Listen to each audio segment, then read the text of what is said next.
Assalamualaikum warahmatullahi wabarakatuh. Bismillahirrahmanirrahim. Alhamdulillahirabbil alamin wassalatu wassalamu ala asyrofil anbiya'i wal mursalin sayyidina wa maulana Muhammadin wa ala alihi wa sahbihi ajmain, amma ba'd. Pada pagi hari ini, marilah kita ucapkan puji syukur kehadirat Allah Subhanahu wa ta'ala yang telah melimpahkan rahmat dan hidayahnya kepada kita sekalian, sehingga kita masih diberi kesehatan dan dapat mengikuti acara pembukaan masa ta'aruf Madrasah Tsanawiyah Al-Azhar tahun pelajaran 2021-2022 tanpa halangan suatu apapun. Sholawat serta salam mudah-mudahan tetap tercurahkan kepada junjungan kita Nabi Muhammad SAW yang telah memberikan petunjuk kepada kita sehingga kita dapat membedakan mana yang baik dan yang buruk. Anak-anakku sekalian, karena masa pandemi yang melanda negara Indonesia ini belum juga berakhir, maka acara masa ta'aruf Madrasah Tsanawiyah Al-Azhar tahun pelajaran 2021-2022 diadakan secara virtual. Untuk itu, saya ucapkan banyak terima kasih kepada Bapak Wali Murid dan anak-anakku sekalian yang telah memilih Madrasah Tsanawiyah Al-Azhar untuk melanjutkan dalam menimba ilmu pengetahuan, dan mudah-mudahan saya beserta Dewan Guru akan bisa menjadikan kalian semua menjadi pribadi yang berakhlakul karimah, yang bisa menguasai ilmu agama khususnya dan ilmu umum pada umumnya, yang kemudian dapat diaplikasikan dalam kehidupan sehari-hari. Anak-anakku, selamat datang dan selamat bergabung di Madrasah Tsanawiyah Al-Azhar. Mudah-mudahan di tempat yang baru ini kalian dapat mengembangkan kreativitas dan kompetensi kalian sehingga dapat menjadikan Madrasah Tsanawiyah Al-Azhar ini menjadi yang lebih berkualitas. Anak-anakku, tentunya di tempat yang baru ini berbeda dengan tempat yang sebelumnya, yaitu di MI ataupun di SD. Baik itu kurikulumnya, gurunya, suasananya, dan oleh karena itu saya berharap kalian semua cepat dapat beradaptasi di lingkungan yang baru ini, dan untuk bisa beradaptasi maka kalian harus mengikuti kegiatan Matsama ini dengan sebaik-baiknya. Insya Allah kalau kalian mengikuti Matsama ini dengan baik, maka kalian akan lebih dapat mengenal Madrasah Tsanawiyah Al-Azhar dan cepat akan dapat beradaptasi. Untuk itu, marilah acara masa ta'aruf Madrasah Tsanawiyah Al-Azhar tahun pelajaran 2021-2022 kita buka dengan bacaan Bismillahirrahmanirrahim. Dengan ini, maka acara masa ta'aruf Madrasah Tsanawiyah Al-Azhar tahun pelajaran 2021-2022 resmi dibuka. Dan akhirnya kami akhiri, ihdinas siratal mustaqim. Assalamualaikum warahmatullahi wabarakatuh. Assalamualaikum warahmatullahi wabarakatuh. Bismillah, alhamdulillah, salatu wassalamu ala rasulillah sayyidina Muhammadin wa ala alihi wa anak-anak sekalian yang saya banggakan, alhamdulillah saat ini kita bisa mengikuti acara Matsama. Kali ini adalah tentang sejarah berdirinya Madrasah Sanawiyah. Anak-anak sekalian yang saya cintai, berdirinya madrasah di Al-Azhar ini tidak bisa lepas dari peran orang-orang tua kita semuanya, utamanya para tokoh-tokoh. Di sana ada tokoh muda, ada tokoh tua. Dengan kesadaran bahwa ilmu pengetahuan itu merupakan bagian yang terpenting di dalam kehidupan ini. Karena itu para sesepuh, para tokoh ini menggagas adanya pendidikan di desa kita, yang diawal dari pendidikan yang diselenggarakan di pondok-pondok, yang jumlah pondok di desa kita cukup banyak, kemudian dilanjutkan dengan pendidikan formal yang diawali dengan adanya Madrasah Ibtidaiyah dan dilanjutkan dengan Madrasah Sanawiyah.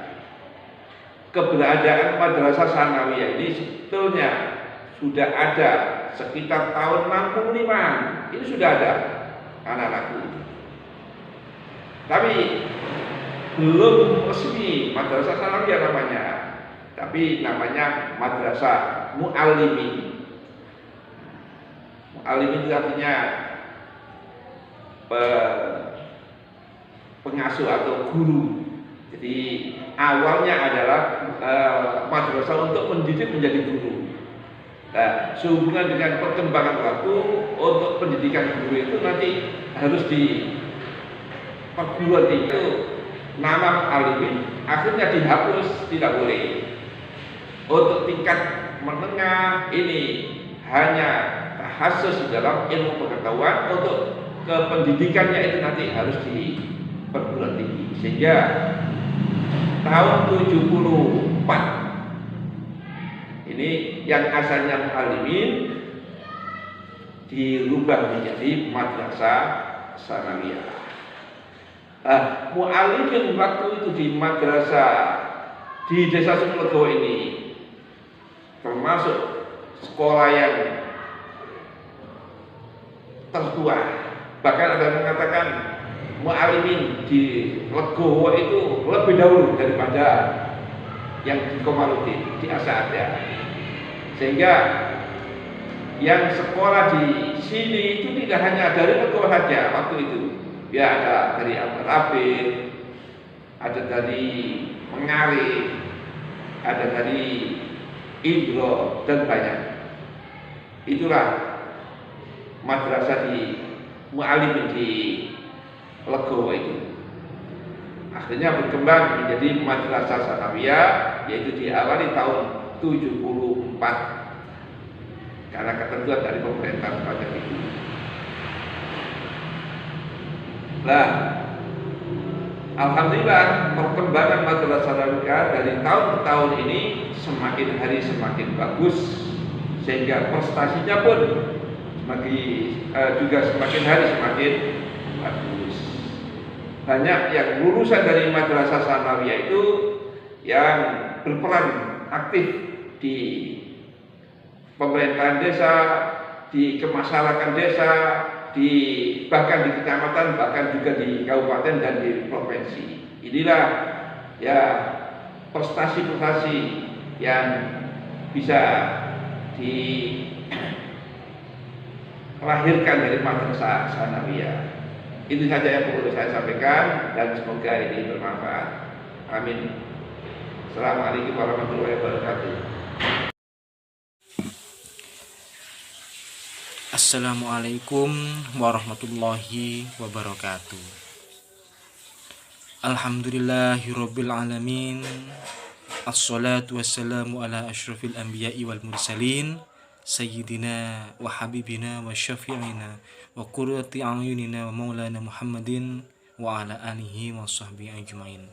Amma ba'd. Alhamdulillah anak-anakku, Kali ini kita dipertemukan dalam acara masa ta'aruf siswa baru madrasah. Perkenalkan, nama saya Muhammad Fairuz Zabadi. Kalian bisa panggil apa saja, Pak Fairuz atau Pak Fair yang biasa dipanggilkan teman-teman kepada saya sebelum-sebelumnya. Nah, saya di sini menjabat sebagai wakil kepala madrasah bidang urusan kurikulum. Saya juga mengajar mapel SKI, PLH, dan bahasa Indonesia khusus di kelas 9. Ya, jadi nanti sampean sering sekali bertemu dengan saya. Mungkin setiap jenjangnya mulai dari kelas 7 sampai kelas 9 nanti bertemu dengan saya. Nah, di sini di acara Takmat Sama ini saya akan memberikan materi tentang metode pembelajaran. Nah, sebelum saya menyampaikan materi nanti, tidak lupa saya sampaikan selamat datang. Saya ucapkan selamat datang kepada kalian semua di MTS Al-Azhar ini.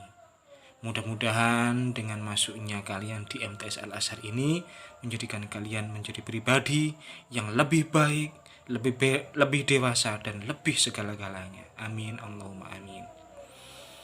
Anak-anakku, sebelum saya sampaikan materi tentang metode pembelajaran, perlu diingat. Saya perlu bercerita sedikit. Saya ingatkan tentang turunnya wahyu pertama kepada Rasulullah Muhammad SAW melalui malaikat Jibril. Jadi malaikat Jibril diutus oleh Allah untuk menurunkan wahyu kepada Muhammad. Apa yang pertama kali diucapkan malaikat Jibril kepada Muhammad? Iqra. Nah, Iqra di sini secara definisi makna yaitu bermakna bacalah. Tetapi kata Iqra ini sangat luas maknanya. Tidak hanya sekedar bermakna bacalah tulisan itu, bacalah buku itu, tidak. Tetapi maknanya sangat luas. Allah Subhanahu wa Ta'ala memberikan tanda-tanda kepada kita. Dari alam semesta ini, alam raya ini, alam semesta ini, sangat banyak yang perlu kita baca.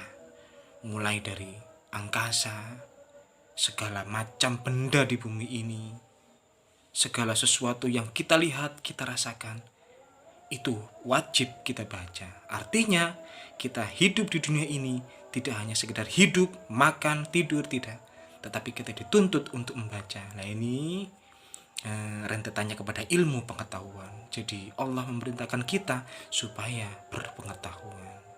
Nah, itu ya. Selanjutnya nanti berhubungan dengan ilmu pengetahuan ini ada nanti kita kegiatan belajar mengajar kita di MTS Al-Azhar ini ya. Nah, kegiatan belajar mengajar di MTS Al-Azhar ini biasanya kalau reguler itu dimulai pukul 7, jadi jam 6.30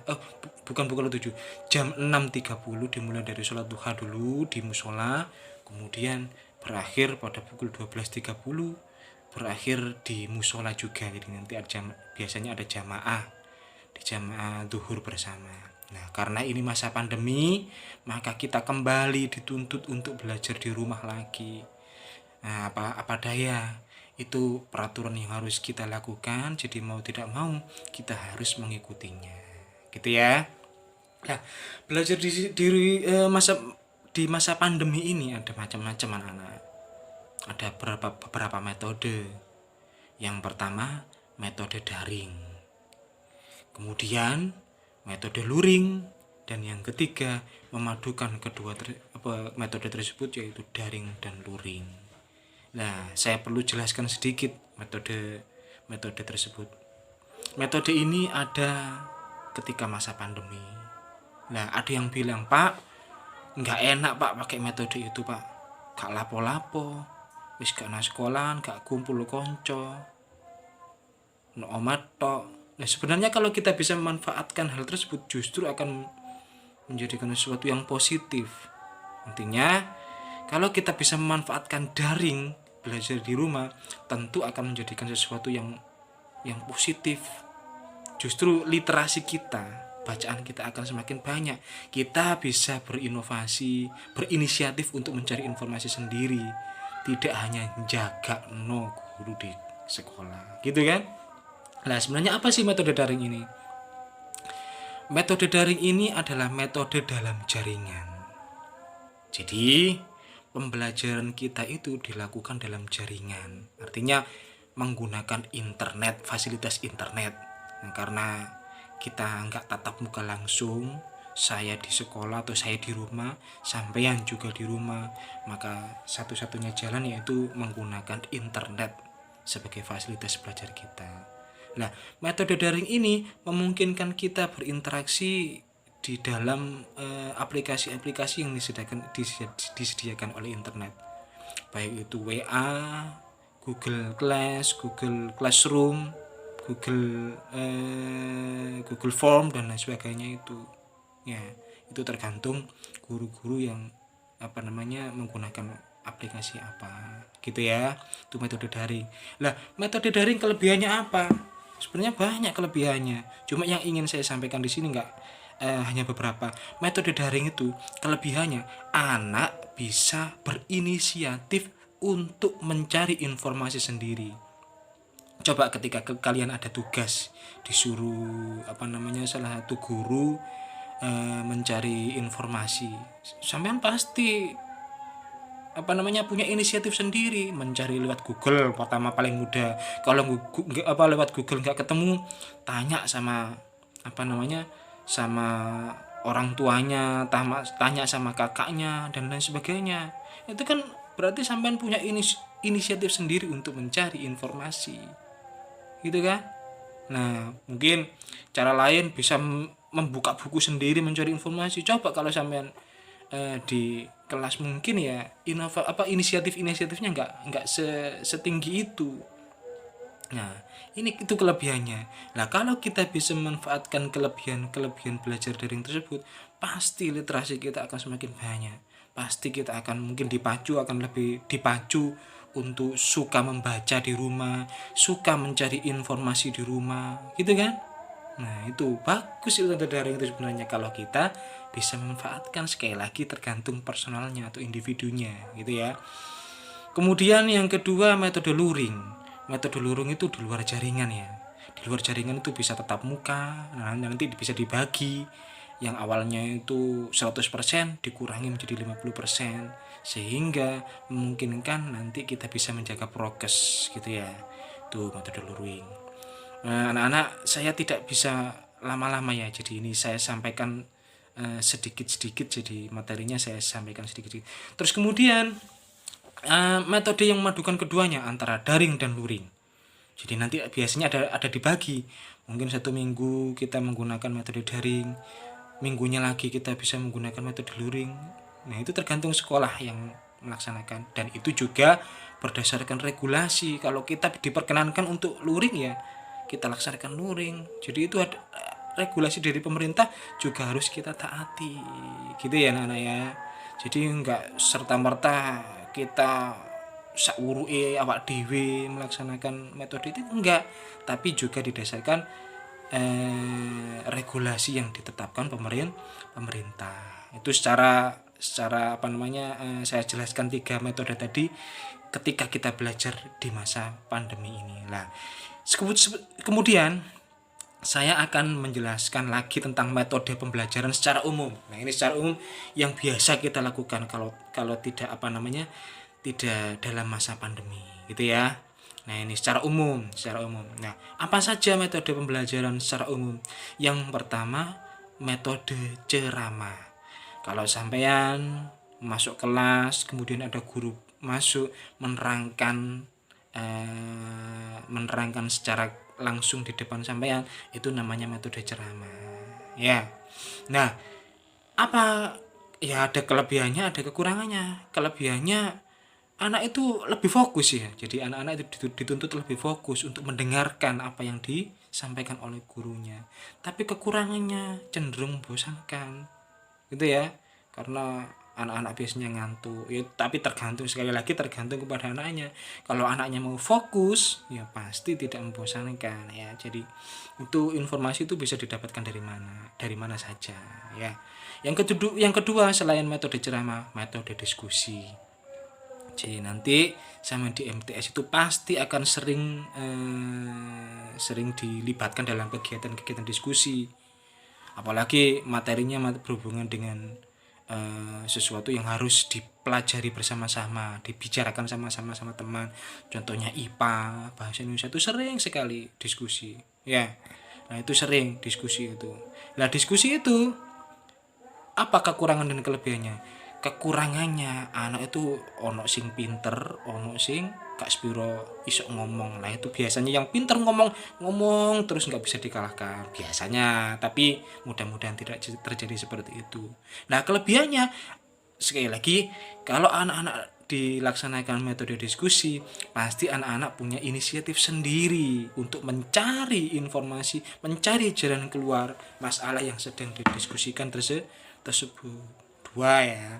Yang ketiga, metode demonstrasi. Biasanya setelah diskusi itu ada presentasi. Jadi hasil yang didiskusikan itu dipresentasikan. Jadi sampean maju ke depan mempresentasikan hasil dari diskusi kelompoknya tadi. Itu banyak sekali keuntungannya. Anak-anak lebih meningkatkan percaya diri, lebih besar percaya dirinya karena mampu menyampaikan informasi di depan umum. Nah, itu kalau dipacu sering melaksanakan kegiatan tersebut, sampean tidak canggung-canggung untuk berbicara di depan umum gitu ya. Itu sangat banyak kelebihannya ya. Kemudian ada lagi metode banyak sekali ya metode latihan. Misalkan sampean latihan soal-soal, kemudian latihan menulis, terutama berliterasi, itu juga metode-metode, dan banyak sekali metode-metode yang lain. Nah, ini karena saya dibatasi waktu, tidak bisa menyampaikan sebetulnya banyak sekali yang ingin disampaikan. Mungkin di lain kesempatan ketika kita ketemu di kelas, mungkin saya akan menambahkan informasi-informasi tersebut lebih banyak lagi. Jadi mohon maaf, hanya itu yang bisa saya sampaikan. Karena ini ada batasan waktu, saya tidak bisa berlama-lama. Ya, mudah-mudahan di kelas saya bisa menyampaikan lebih banyak lagi tentang metode pembelajaran di sekolah ini. Saya kira itu yang bisa saya sampaikan dalam pertemuan Matsama ini. Mudah-mudahan mendapatkan manfaat. Mudah-mudahan bisa dijadikan pelajaran yang baik, bisa memotivasi kalian semua, dan bisa menjadikan manfaat bagi kalian dan kita semua warga sekolah. Amin Allahumma amin. Marilah kita tutup dengan bacaan surat Al-Fatihah. Al-Fatihah. Alhamdulillahirabbil alamin. Arrahmanirrahim. Maliki yaumiddin. Iyyaka na'budu wa iyyaka nasta'in. Ihdinas siratal mustaqim. Shiratal ladzina an'amta 'alaihim ghairil maghdubi 'alaihim waladdallin. Amin. Sekian dari saya, mohon maaf kurang lebihnya. Assalamualaikum warahmatullahi wabarakatuh.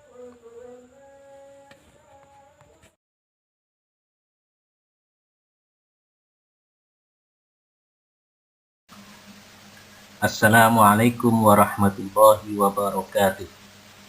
Selamat pagi anak-anak. Selamat berjumpa di media sosial ini. Semoga anak-anak tetap dalam keadaan sehat dan tetap bersemangat untuk mengikuti Matsama. Sedangkan pada hari ini bertepatan pada hari yang kedua ya. Meskipun acara kegiatan ini dilakukan secara daring atau secara jauh seperti ini, semoga anak-anak tetap bersemangat dan sehat selalu. Seperti biasa, anak-anak, sebelum kita mulai, marilah kita berdoa dulu. Semoga apa yang kita harapkan ini nanti bisa tercapai dan bermanfaat bagi kita semua. Amin. Al-Fatihah.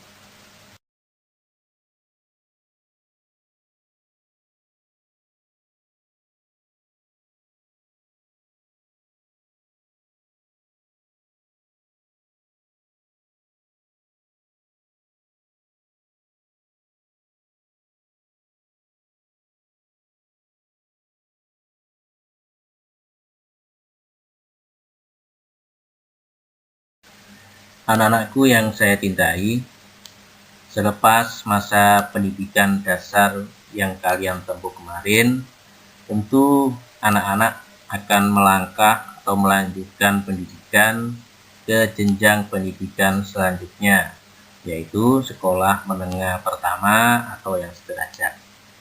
Dalam ulasan kali ini, kami akan membahas tentang MTS atau Madrasah Tsanawiyah, yaitu salah satu jenis pendidikan lanjutan yang setingkat dengan SMP atau sekolah menengah pertama.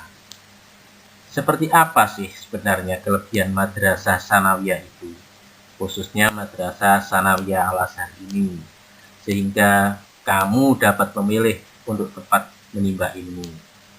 Mari segera simak uraian berikut ini.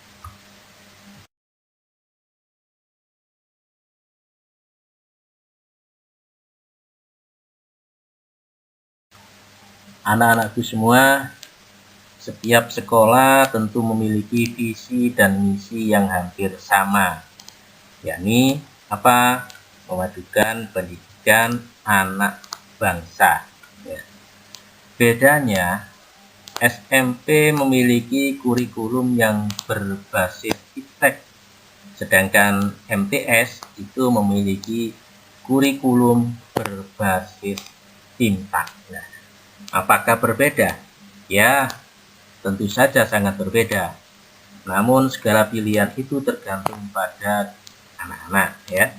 Jangan sampai anak-anak memaksakan kehendak karena bisa berakibat buruk untuk tempat belajar. Sebagai lembaga pendidikan yang mempunyai ciri khas Islam, madrasah memegang peranan penting dalam proses pembentukan kepribadian anak didik.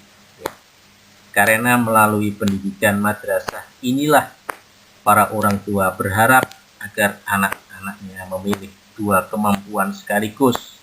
Tidak hanya pengetahuan umum saja, iptek, tetapi juga memiliki kepribadian dan komitmen yang tinggi terhadap agamanya atau ditingkat dengan imtak, iman, dan takwa.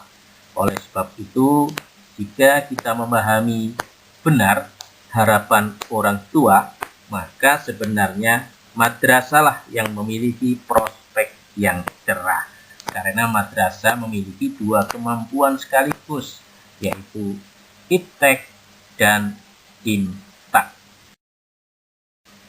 Di sisi lain, jika dilihat dari kesejarahannya, madrasah memiliki akar budaya yang kuat di tengah-tengah masyarakat. Sebab itu madrasah sudah menjadi milik masyarakat. Apabila dewasa ini banyak, sekarang banyak ahli yang berbicara tentang inovasi pendidikan nasional untuk melahirkan pendidikan yang dikelola masyarakat. Maka madrasah dan termasuk juga pesantren ini merupakan model dari pendidikan tersebut. Jika kamu bingung dengan pertanyaan, apakah MTS berkualitas? Jawab saja, jelas berkualitas. Ada banyak sekali kelebihan yang dimiliki oleh sekolah yang berbasis iptek, yaitu madrasah. Nah, sekarang kira-kira apa saja ya kelebihan dari Madrasah Tsanawiyah Al-Azhar?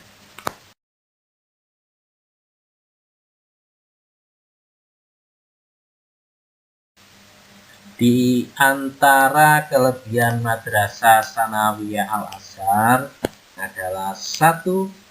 Biaya sekolah sebanding dengan fasilitasnya.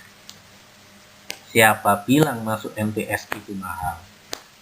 MTS Al-Azhar milik kita bersama ini adalah MTS yang dikelola oleh Yayasan Al-Azhar Sunan Bunga Gresik dan di bawah naungan Kementerian Agama dan Dinas Pendidikan. MTS ini juga mendapat jumlah subsidi pendidikan yang sama dari pemerintah kita. Alhasil, masuk MTS ini terkadang gratis dan tidak ada biaya tambahan lainnya, tapi dengan syarat dan ketentuan yang berlaku. Contohnya, biaya gratis karena prestasi, baik itu prestasi akademik maupun prestasi non-akademik, ya. Biaya gratis karena kurang mampu.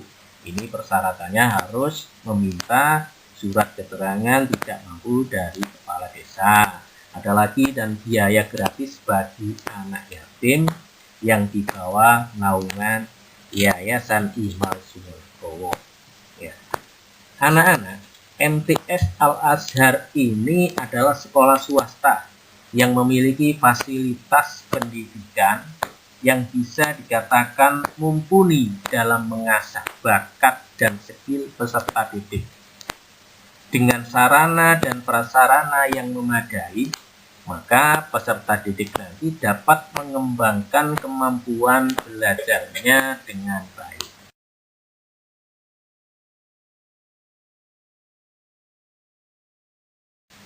Keunggulan yang kedua, tidak hanya belajar mata pelajaran umum saja. Berbeda dari sekolah SMP, untuk pelajaran umumnya terlalu banyak. Tapi di MTS Al-Azhar Sumerkowo ini memiliki kombinasi pelajaran yang lebih variatif. Ya. Bisa dikatakan pelajaran umum dan pelajaran agama itu diberikan dalam porsi yang seimbang. Tentunya untuk pendidikan anak yang menginjak usia remaja seperti kalian-kalian seperti ini, pemberian ilmu agama itu sangat penting sekali untuk dijadikan landasan kehidupan kalian.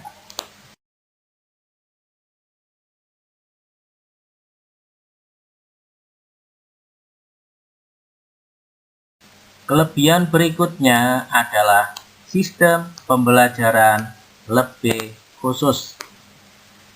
Maksudnya, tidak hanya dapat belajar dengan sistem pelajaran standar nasional, tapi anak-anak di MTS Al-Azhar ini bisa belajar dengan sistem yang lebih khusus.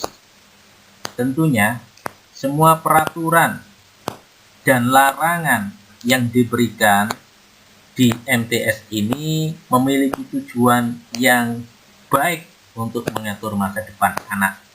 Salah satu contohnya adalah penggunaan hijab dari siswi putri, mewajibkan anak putri, anak siswa MTS untuk menagangnya.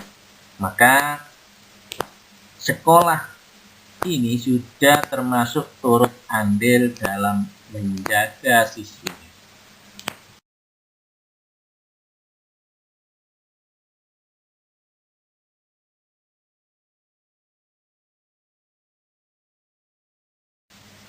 Keunggulan berikutnya, punya banyak kegiatan pengembangan diri dan prestasi. Tidak kalah dari sekolah umum, anak-anak di MTS Al-Azhar juga sering menjuarai berbagai lomba, entah itu lomba mata pelajaran umum seperti sains, IPS, atau bahasa. Selain itu, anak MTS juga tidak kalah dalam menjuarai banyak lomba keagamaan seperti hanya tahfidz, seni kaligrafi, al-banjari, dan sebagainya. Nah, hal ini tidak lepas dari peran kurikulum pendidikan di MTS Al-Azhar yang banyak diisi oleh praktik dan kegiatan keagamaan. Di antaranya seperti sebelum kegiatan pembelajaran, kalau tatap muka diawali maupun daring, ini diawali dengan sholat duha dan baca Quran surat-surat pendek. Jadi, anak-anak tidak hanya pandai dalam ilmu teori saja, namun anak-anak juga mampu praktek dalam kesehariannya. Sudah pasti membekali anak-anak dengan basis agama akan membuat hati orang tua lebih tenang daripada membiarkan anak-anak tanpa pengawasan agama yang ketat. Jika kamu bingung dengan pertanyaan, apakah MTS berkualitas? Jawab saja, jelas berkualitas. Ada banyak sekali kelebihan yang dimiliki oleh sekolah yang berbasis intek, yaitu madrasah. Nah, sekarang kira-kira apa saja ya kelebihan dari Madrasah Tsanawiyah Al-Azhar?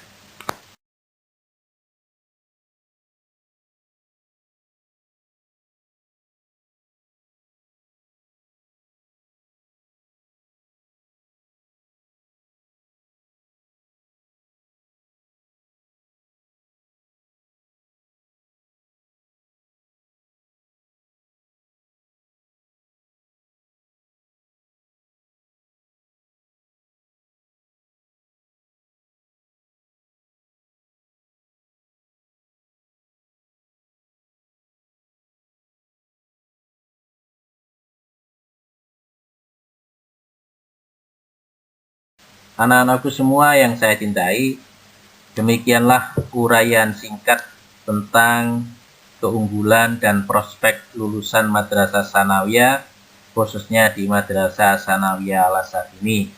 Semoga ulasan kali ini bermanfaat dan dapat memberi gambaran pada anak-anak bahwa sangat bagus dan sangat tepat sekali anak-anak masuk ke MTS Al-Azhar tercinta ini. Terima kasih anak-anak atas perhatiannya. Tetap semangat, nggak pakai kendor. Jangan lengah, jangan lelah. Tetap disiplin protokol kesehatan. Jaga diri dan keluarga dari virus corona. Semoga kita tetap sehat dan bersemangat. Wassalamualaikum warahmatullahi wabarakatuh.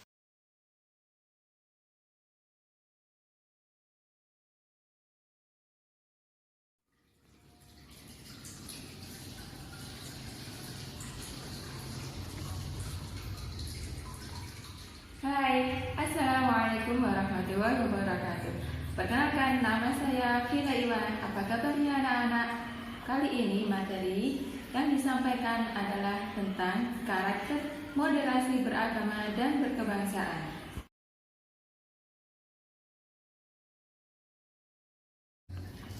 Moderasi beragama adalah sebuah cara pandang terkait proses memahami dan mengamalkan ajaran agama agar dalam pelaksanaannya selalu dalam jalur moderat. Nggak cuma beras dan daging sapi, ada barang dan hal lain yang diekspor dari negara lain ke Indonesia, yang begitu melekat di kita dan jarang kita sadarin. Dan itu adalah agama kita.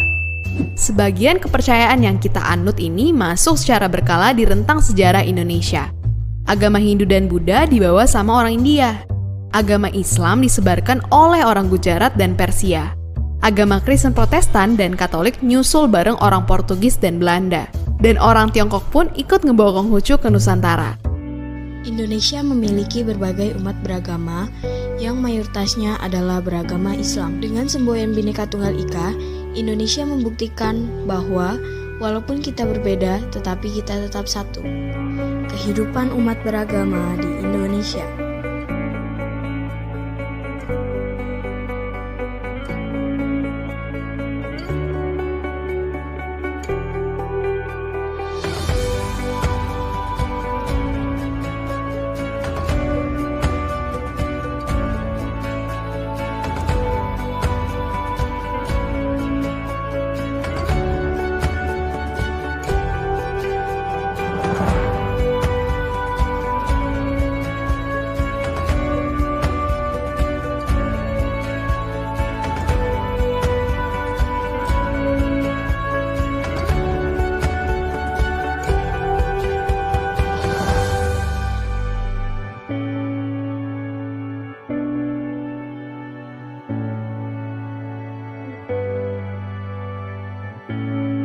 Seperti diriwayatkan dalam sebuah hadis, Allah Subhanahu wa Ta'ala tidak melarang orang Islam untuk berbuat baik, berlaku adil, dan tidak boleh memusuhi penganut agama lain selama mereka tidak memusuhi, tidak memerangi, dan tidak mengusir orang Islam. Quran Surat Al-Mumtahanah ayat 8. Di balik latar belakang yang berbeda-beda, kita ciptakan hidup dalam kerukunan. Freedom of Religion.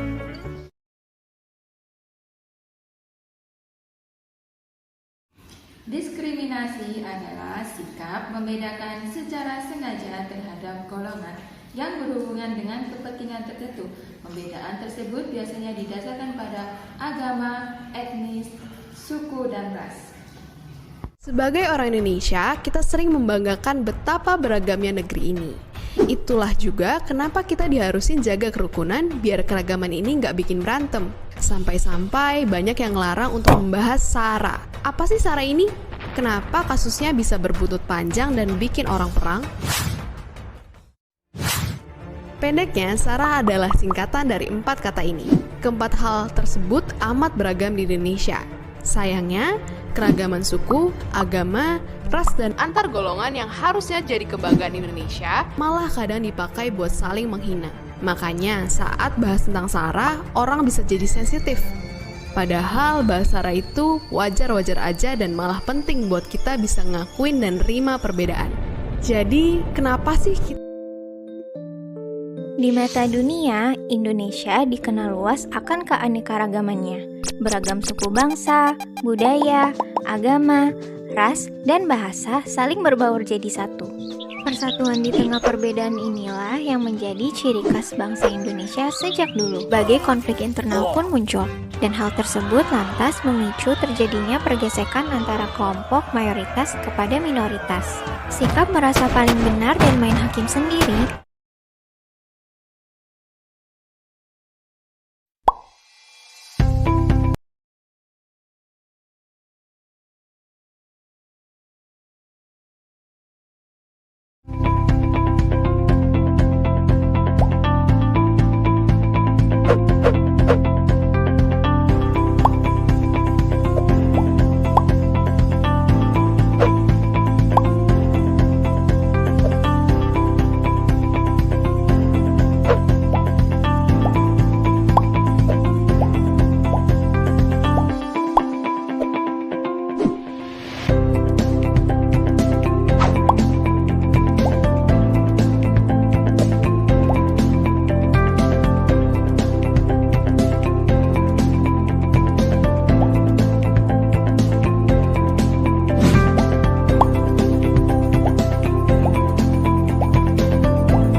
harus ditanamkan dalam kehidupan sehari-hari adalah sikap saling menghormati dan menghargai kepada sesama. Sejatinya, Islam mengajak kepada umatnya untuk selalu menjalin kehidupan yang harmonis kepada manusia lainnya. Dan Islam juga sangat menjunjung tinggi keadilan bagi siapa saja tanpa memandang apapun latar belakangnya. Hadis Bukhari, suatu waktu Rasulullah SAW pernah ditanya, agama manakah yang paling dicintai oleh Allah? Maka beliau menjawab, Al-Hanifiyah As-Samhah, yang lurus lagi toleran. As-Samhah berasal dari kata tasamuh, yang merujuk pada makna toleransi. Hadis tersebut sering digunakan sebagai rujukan Islam untuk mendukung sikap toleransi. Dengan berpegang teguh pada nilai-nilai Pancasila, kita seharusnya dapat meningkatkan rasa persaudaraan kepada antar sesama. Mencegah perpecahan akibat perbedaan adalah tugas kita semua sebagai warga negara Indonesia demi menjaga keutuhan bangsa. Hal tersebut dapat diwujudkan dengan menerapkan sikap toleransi di dalam kehidupan sehari-hari sedari dini. Hal-hal sederhana seperti membimbing anak-anak untuk menghormati pendapat orang lain, hingga mengajarkan mereka untuk tidak mendiskriminasi suku, agama, dan ras dalam pergaulan adalah sebagian contoh sikap toleransi. Selain itu, kita juga bisa memulainya dengan membuka pikiran untuk lebih saling menghargai dan menerima perbedaan yang ada.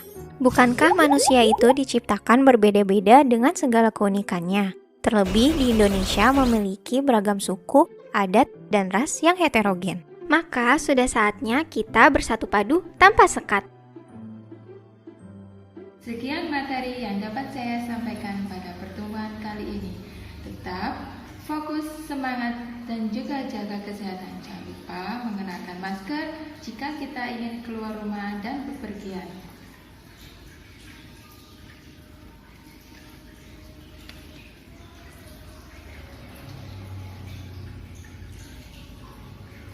Terima kasih. Wassalamualaikum warahmatullahi wabarakatuh.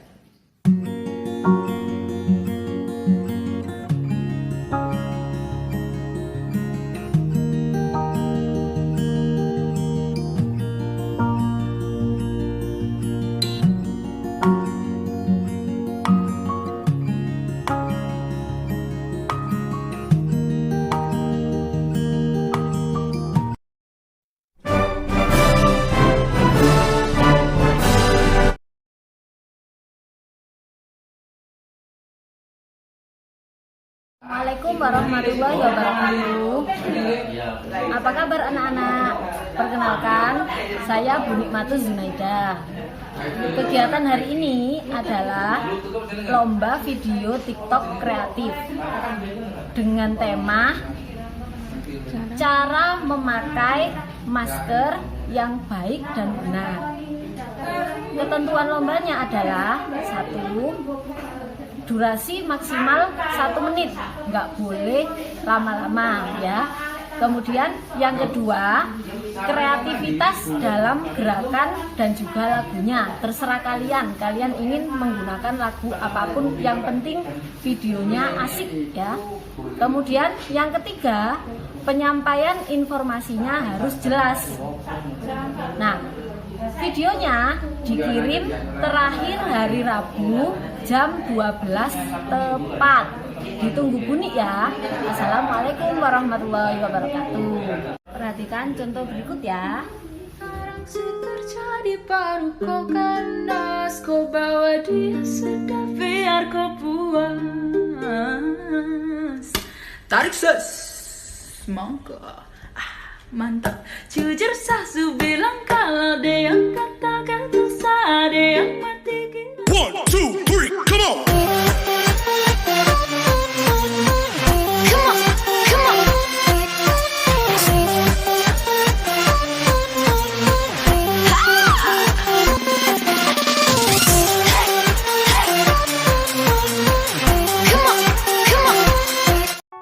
Cara yang benar menggunakan masker. Pertama, cuci tangan menggunakan air dan sabun. They say, oh my God, I see the way you shine. Take your hand, my dear, and place them both in mine. You know you stopped me dead while I was passing by. Aplikasikan hand sanitizer untuk memastikan tangan kita benar-benar bersih dari kuman. Periksa keadaan masker, apakah baik atau ada sobekan. Lalu, kaitkan konektor dengan masker dan pastikan arah masker sudah benar. Pita logam terletak di atas, lalu tekan pita logam atau sisi masker yang kaku sampai menempel sempurna ke hidung. Terakhir, tarik sisi bawah masker sampai menutupi mulut dan dagu.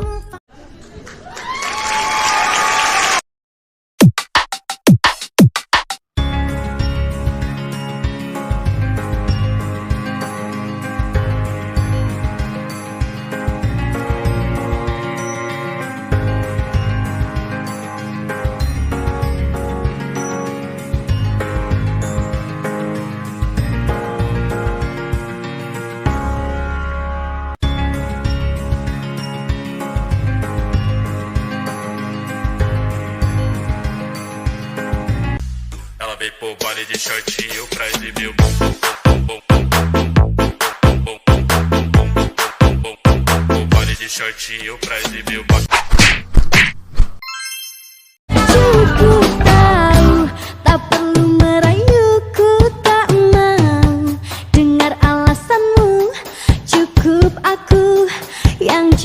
Kalau